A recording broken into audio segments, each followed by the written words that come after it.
If ABCD is a parallelogram with vertices A, B, and C with coordinates at 2, 3, 1, 4, and 0, -2 respectively, then determine the coordinates of vertex D.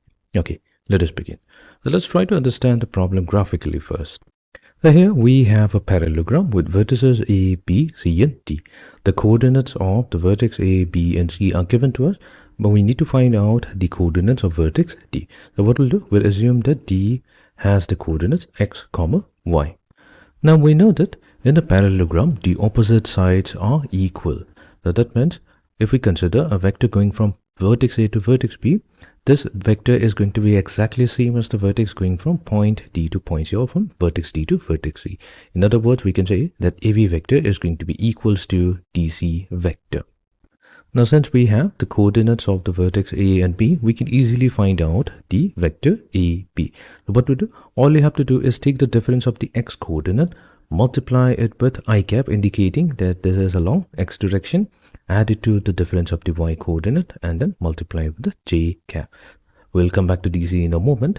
Now, what is the x component of vector AB?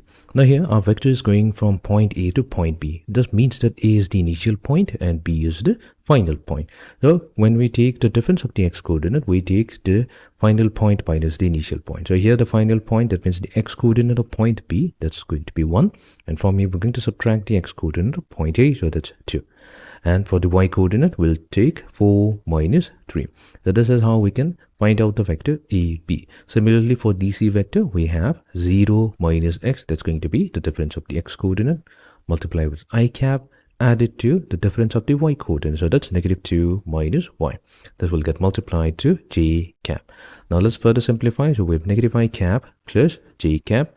That's going to be equals to negative x times I cap minus let's keep it as positive, -2 minus y times j cap.